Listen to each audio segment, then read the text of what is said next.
আমরা দেখি লাস্ট 2 ইয়ারে কেমন ইনকাম করছে, কোন সোর্স থেকে ইনকামটা আসছে। 25 ঘন্টা কাজ করলো, কোনো উইকলি, পরের বছরে 40 ঘন্টা, আবার 10 ঘন্টা করলো।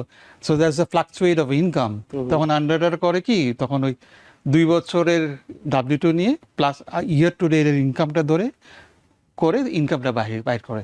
কারো যদি চাকরিতে কোনো গ্যাপ থাকে, হ্যাঁ, সেক্ষেত্রে কি হয়? মানে তার হয়তো কোনো কারণে তিনি খুবই ভালো ইনকাম করেন, কিন্তু 2 বছরের মাঝখানে আপনি দেখলেন 3 মাস গ্যাপ আছে। সাধারণ মানুষের কাছে এই আয়ের হিসাব নিকাশটা অনেকটা ব্ল্যাক বক্স কিংবা একটা ধোঁয়াশার মতো কাজ করে। কিন্তু আপনারা যখন এই হিসাবটিকে আন্ডাররাইটাররা আমলে নেন, তখন তারা আসলে কিভাবে এই ইনকামটাকে ব্যাখ্যা করে থাকেন? The first thing we look at, আমরা যখনই কোনো লোন অ্যাপ্লিকেশন বা প্রি অ্যাপ্রুভের জন্য যে আসে, তাকে আমরা দেখি লাস্ট 2 ইয়ারে কেমন ইনকাম করছে, কোন সোর্স থেকে ইনকামটা আসছে। ও যদি W2 ইনকাম করে, আমরা 2 বছর W2 দেখি, তো ওখান থেকে বলা যায় যে সে কি স্যালারিড বড়োয়ার ওর আওয়ারলি ইনকাম করে। সে যারা ধরেন ডাঙ্কিন ওরা কাজ করে, তারা দেয় আওয়ারলি রেট $17, $18 কাজ করে। তখন আমরা কি বলি কি 2 বছরের অ্যাভারেজ ধরে আমরা ইনকামটা বাইর করি। আর যারা যেমন কম্পিউটার ফিল্ডে আছে, তাদের তো স্যালারি বেস, তারা 65,000 যদি স্যালারি পায়, আমরা 65,000 থেকেই কারেন্ট পেচেক থেকে আমরা দেখতে পারি যে ওর স্যালারিটা কত আসতেছে বাই উইকলি, ওইটাই আমরা ইনকাম ধরি। আর যারা সাব এমপ্লয়েড বরাবর, যারা উবার চালায়, তারপর ট্যাক্সি চালায়, তারা করে স্কেজুয়াল সি বলে একটা অংশ থাকে ট্যাক্সি টানে, ওটা নেট ইনকামটা ধরি, গ্রস ধরি না। ওইভাবে আমরা প্রথম পর্যায়ে উঠেই ধরি। ওকে, তো সেক্ষেত্রে W2 নিয়ে যারা আসে, তাদের ক্ষেত্রে কি আপনারা শুধুমাত্র তাদের একদম ফিক্সড ইনকামটাই দেখেন, নাকি এর পাশাপাশি তাদের অন্য কোনো আয় থাকলে সেটাকেও আপনারা আমলে নেন? অফকোর্স এখন আমি দেখি কি দুই মানুষের এভরি হাউস হোল্ড দুটো কাজ করে। একটা থাকে হোম কেয়ার থাকে, একটা উবার করে। যারা হোম কেয়ারটা করে, যেমন হোম কেয়ারের একটা ভালো জিনিস, ওটা ফিক্স আওয়ার দেয়, যে 35 আওয়ার্স 40 আওয়ার্স, ওটা কি বা $20.65 বেশিরভাগই দেখি। ওটা আমরা ফিক্স ইনকাম ধরে নিই, কারণ ওটা ফ্লাকচুয়েট করে না প্রতি সপ্তাহে। যদি ফ্লাকচুয়েট করে, আন্ডাররাইটার ওরা অ্যাভারেজ করে নেয়, লাস্ট 2 ইয়ারের অ্যাভারেজ করে নেয়, তখন ইনকামটা অনেক কমে আসে। এখন তো 26 ইয়ার 26, ওরা 24 দেখবে W2 তে, 25 এরটা দেখবে, প্লাস ইয়ার টু ডেট কত ইনকাম হয়েছে ওটা ধরে অ্যাভারেজ করে ইনকাম। তো মাঝে মাঝে ইনকামটা কমে আসে যদি আপনি ফ্লাকচুয়েট ইনকাম থাকে। মানে গড় করে না, গড় করার কারণে কোনো একটা মাসে যদি তার খুব কম ইনকাম, কেউ যদি 25 ঘন্টা কাজ করলো কোনো উইকলি, পরের বছরে 40 ঘন্টা, আবার 10 ঘন্টা করলো, so that's a fluctuate of income. তখন আন্ডারটার করে কি, তখন ওই 2 বছরের W2 নিয়ে প্লাস ইয়ার টু ডে এর ইনকামটা ধরে করে ইনকামটা বাইর করে। আর যারা ঘন্টায় কাজ করে, তাদের ওভারটাইম, বোনাস, সেসব বিষয়গুলো কি? সো ওভারটাইমটা যদি overtime and bonus and commission income, তাদের 2 বছরের হিস্ট্রি থাকতে হয়। ও যদি একটু না থাকে, তাহলে ওরা ইনকামটা ইউজ করে না। আর যদি কমিশন ইনকাম যদি আবার 24-এ ছিল 100,000, 24-এ যে 80,000 যদি কমে গেছে, দে উইল টেক দ্য কমাটা এভারেজ করবে না, ট্রেন্ডটা দেখে। হ্যাঁ, এগেইন বোনাসের ক্ষেত্র, কমিশনের ক্ষেত্র, ওভারটাইমের ক্ষেত্র দেখে, ট্রেন্ডটা দেখে এরা। এবং একই সাথে মানে আপনি ইনকামটা দেখছেন 2 বছরের, কিন্তু অনেকেরই হয়তো ওভারটাইমটা শুরু হয় 1 বছর চাকরি করার পরে, হয়তো তাকে তার কোম্পানি অফার করে যে তুমি এখন ওভারটাইম পাবা। কিংবা অনেকে আছেন যে বোনাসটা একটা নির্দিষ্ট সময় পরে, তার কাছে হয়তো W2 আছে 2 বছরে, কিন্তু বোনাস নেই 2 বছরে, তার কাছে ওভারটাইমের হিসাব নেই 2 বছরে। So as long as the employer provide করতে পারে যে এই জব পজিশনে চেঞ্জ হয়েছে এই 25-এ, যে তখন বোনাসটা ক্রিয়েট হয়েছে, তখন আন্ডাররাইটার ওটা নিতে পারে।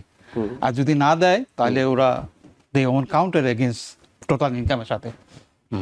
এই ক্ষেত্রে আরেকটা ধরনের জব আমাদের কমিউনিটির অনেকে আছেন কমিশন বেসড কাজ করেন, তারা কমিশন পান। সেই কমিশনটা হলো এই মাসে আপনি কতটা হয়তো ক্লায়েন্ট ডিল করতে পেরেছেন, কতটা ক্লায়েন্ট সাপ্লাই করতে পেরেছেন, কতটা ওই কোম্পানির কাজটা করে দিয়েছেন।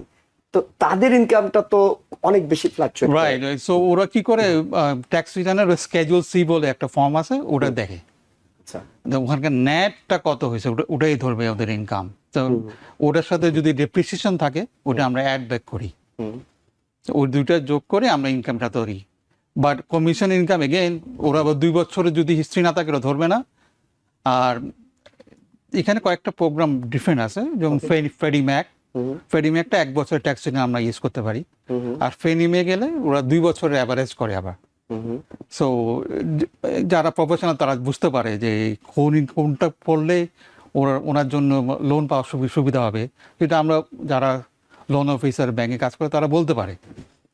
আমরা যেটি দেখি এটি ঠিক কতটা আইনত ঠিক আছে আমরা জানি না, কিন্তু অনেকে আছেন উবার চালক যারা আছেন, ক্ষুদ্র ব্যবসায়ী যারা আছেন, তারা অনেক সময় খরচটা দেখান ট্যাক্স ফাইলে, রাইট অফ করেন। তারা এই রাইট অফটা যখন তারা করেন তাদের আয়টা তো কমে যায়, খরচটা, তখন তাদের লোন পাওয়ার ক্ষেত্রে এটি কি ধরনের প্রভাব ফেলে, ইতিবাচক নেতিবাচক? So average house price in new York 1 family 750 to 800 run চলতেছে এখন। সো এইটার জন্য যে ইনকামটা দরকার, যেমন 110-120 ইনকাম লাগে একজন যদি উবার ড্রাইভার অথবা স্যাম্পল বা রিয়েল এস্টেট করেন, উনি তো কমিশন তো ডিফারেন্ট মান্থে ডিফারেন্ট স্ট্রাকচার হয়। ওই আমরা স্কেজুল সি 1 বছর ট্যাক্স আমি বলি কি, আমরা বলি যে এত টাকা ইনকাম হলে আপনি লোন পাবেন, তখন ওরা ওইভাবে ট্যাক্স ফাইলটা করে। আচ্ছা, তার মানে খুবই গুরুত্বপূর্ণ একটি বিষয় হলো আপনি বাড়ি কেনার বেশ আগে থেকেই প্রিপেয়ার হতে হয় এবং যারা মর্গেজ ব্রোকার ফার্ম আছে, ব্যাংক আছে, তাদের সাথে যোগাযোগটা অনেক আগে থেকেই করতে হয়। অবশ্যই মানে আপনি ভাবছেন আজকে যাবেন কালকে প্রি অ্যাপ্রুভাল নেবেন, বিষয়টা এমন না, অ্যাট লিস্ট 6 মান্থ প্রিপেয়ার। কারণ জানুয়ারি থেকেই প্রিপেয়ার করা, যদি আপনি জুন জুলাই থেকে, you need at least 6 month ahead. আর ট্যাক্স সিজন তো সেই এপ্রিল মাসে শেষ হয়ে যায়।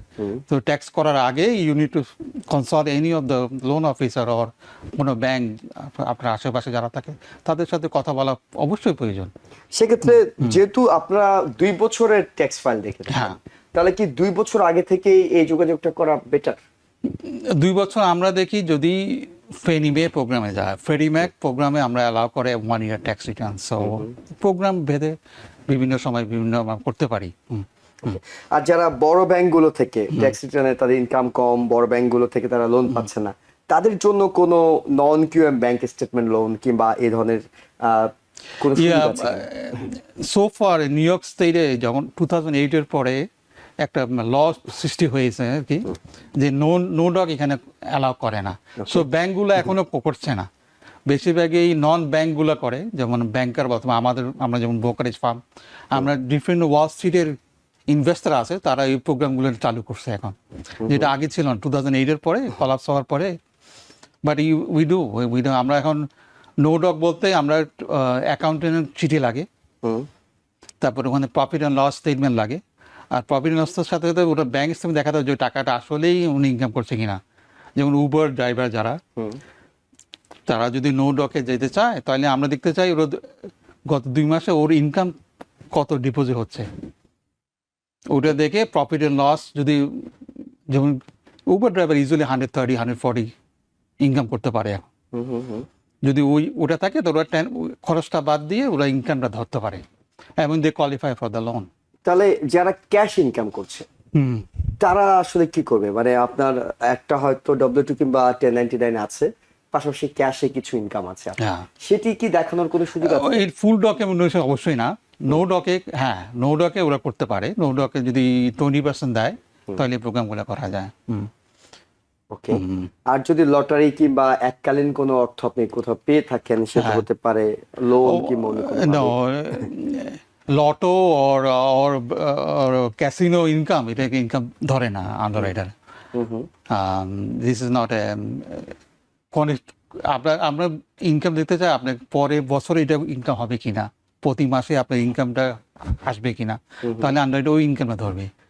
যে ইনকামটা আপনার লটো করে পাইছেন 1 শট, ওটা পরের বছরও তো আপনি পাবেন না এরকম, তখন ওই ইনকামটা ধরবে না। তো যাদের স্টক মার্কেটে বিনিয়োগ আছে তাদের ক্ষেত্রে যদি ডিভিডেন্ড ইনকাম থাকে, ইন্টারেস্ট ইনকাম 2 ইয়ার হিস্ট্রি থাকে, ইয়েস দে উইল কাউন্ট ইট।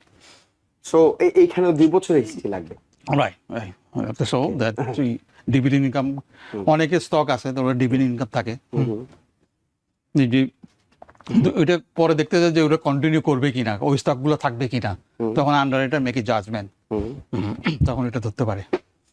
আপনি বলছিলেন যে বিভিন্ন কনভেনশনাল লোনের কথা হ্যাঁ। বারবার আমাদের আলোচনায় উঠে আসছে। এই কনভেনশনাল লোনগুলোর ক্ষেত্রে কোনটির ক্ষেত্রে ইনকামটাকে 1 বছর 2 বছরের পার্থক্যটা তো আমরা বুঝলাম, আর কোন কোন বিষয়টা গুরুত্ব দেওয়া হয়? আসলে এই আমাদের এই যে ফেনি ম্যাক আর ফ্রেডি ম্যাক আর এফএইচএ, আসলে এটা স্ট্রাকচার করা আছে সেই 1934 থেকে, 90 ইয়ার্স ওল্ড দ্যাট। আপনি জানেন কিনা যে কানাডা কিন্তু এটা স্ট্রাকচার নাই, তারা 30 ইয়ার মর্গেজ অফার করতে পারে না।